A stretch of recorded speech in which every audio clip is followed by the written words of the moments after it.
Question 14, यहाँ एक relation define हुआ है L1 L2, L1 is parallel to L2, L क्या है? L is a line in x y plane. L जो है एक्स वाई प्लेन पे कोई लाइन होगी। हमें ये प्रूव करके बताना है कि R जो होता है वो इक्विवेलेंस रिलेशन होता है। Also find set of all lines related to the line y is equal to 2x+4। ये कोई लाइन है, इससे रिलेटेड और कौन सी लाइन का सेट होगा, ठीक है, जो क्या करेगा, इस इक्विवेलेंस रिलेशन में सेटिस्फाइड होगा। ठीक है, इतनी चीजें हम लोगों को यहाँ पे बता दी होंगी। ठीक, फर्स्टली फॉर रिफ्लेक्सिव के लिए यहाँ समझते हैं हम लोग, L जो है वो क्या है, एक लाइन है एक्स वाई प्लेन में। एक्स वाई प्लेन में L क्या है, कोई लाइन है। ठीक है, तो आप ये समझ सकते हो कि अगर ये कोई लाइन L है जो किसी एक्स वाई प्लेन में, आप इस बोर्ड को देख पा रहे हो, ठीक है, इसमें ये क्या है, x है और ये क्या है, y है। तो इस एक्स वाई प्लेन में ये कोई लाइन L हो गई हमारे पास। ठीक, इटसेल्फ यही लाइन जो होगी वो क्या होगी, पैरेलल होगी या नहीं होगी? ठीक है, L1 is parallel to L2, एक लाइन L1 है, दूसरी लाइन L2 है। ठीक, जो इस एक्स वाई प्लेन में पैरेलल है। ठीक है, तो इटसेल्फ कोई लाइन, ठीक है, इटसेल्फ कोई लाइन जो होगी ये L1 है, तो ये भी मान लो सेम लाइन ही L1। ठीक है, इटसेल्फ के लिए जो लाइन होती है वो क्या होती है, पैरेलल ही होती है। ठीक है, मतलब एनी लाइन, ठीक है, any line is parallel to itself. ठीक है, any line is parallel to itself. Clear? ठीक है, तो यहाँ पे क्या लिखेंगे, ये जो रिलेशन हमारा होगा, ठीक है, यहाँ पे लिखेंगे L1 बिलोंग्स टू R। ठीक है, L1 R में बिलोंग करेगा कि नहीं करेगा? ठीक है, करेगा।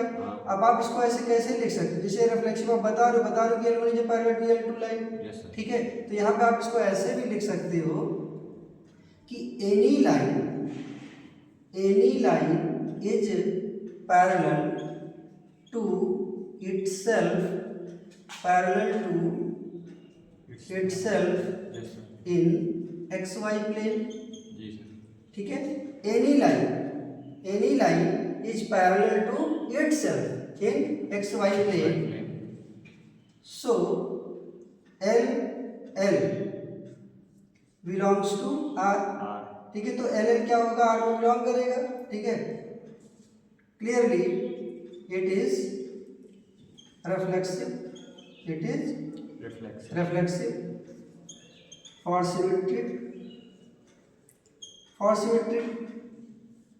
L1 parallel L2, L1 line L2 के पैरेलल है, तो L2 भी तो L1 के पैरेलल होगा। ठीक है, L1 L2 belongs to R। L1 L2 belongs to R, L1 L2 के क्या है, पैरेलल है। ठीक है, therefore L2 is parallel to L1 L2 के पैरेलल होगी। ठीक है, तो ये इस रिलेशन में बिलोंग करता है। अगर हम कहें कि L2 L1 में बिलोंग करेगा कि नहीं, तो L2 भी तो L1 के क्या है, पैरेलल है। Therefore L2 L1 is also belongs to R। Clearly it is symmetric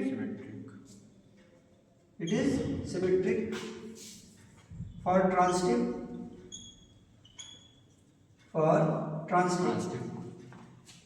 L1 L2 belongs to R, L2 L3 belongs to R. It means L1 parallel L2 and L2 parallel L3, L1 parallel L2, L2 parallel L3. So L1 is also parallel to L3. Implies that L1 L3 is also belongs to R. ठीक है, clearly it is transitive. ठीक है, तो ये जो relation है ये तीनों कंडीशन को फुलफिल कर रहा है, रिफ्लेक्सिव भी है, सिमेट्रिक भी और ट्रांजिटिव भी है। Therefore we can say given relation is an equivalence relation.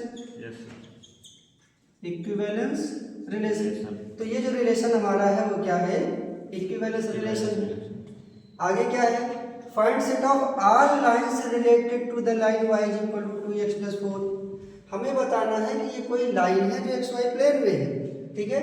मैं यहाँ पे सपोज करता हूँ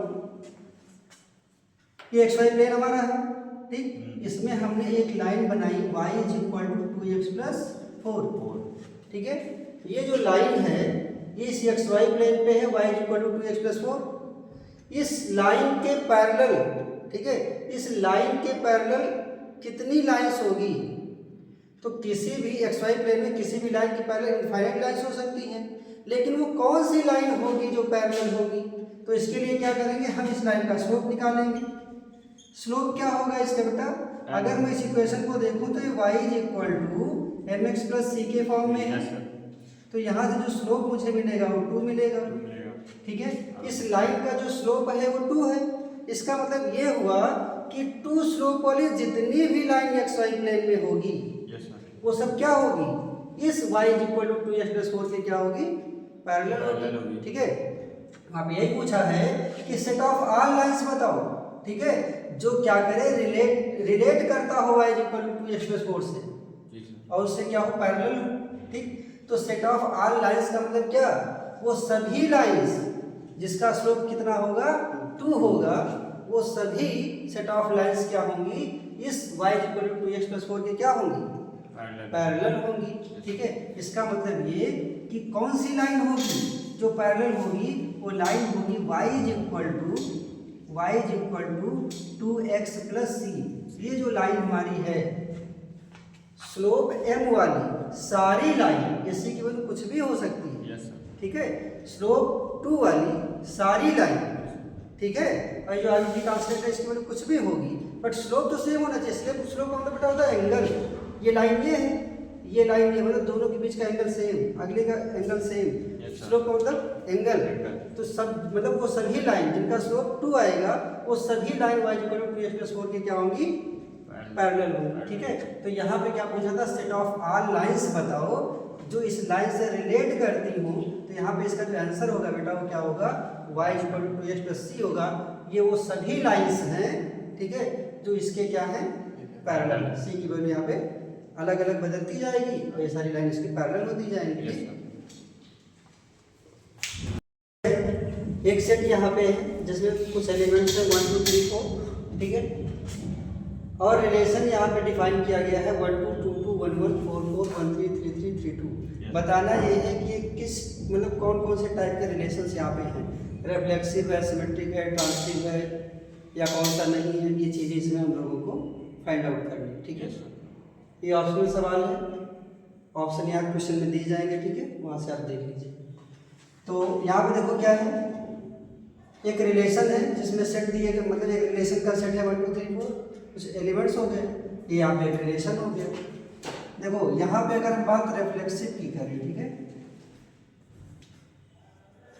और रिफ्लेक्सिव, तो रिफ्लेक्सिव क्या होता है, रिफ्लेक्सिव वो होता है बेटा कि अगर कोई सेट आपके पास है तो उस सेट के जितने भी एलिमेंट्स हो, अगर सबका डबलेट अगर आपको रिलेशन में मिलेगा तब तो रिफ्लेक्सिव होगा। बात समझ रहे? तो यहाँ पे 1 2 3 4 है, यहाँ देख रहे हो 1 1 है, 2 2 है, 3 3 है और 4 4 है। इसका मतलब ये हुआ कि R जो है वो क्या है, रिफ्लेक्सिव है। R is reflexive.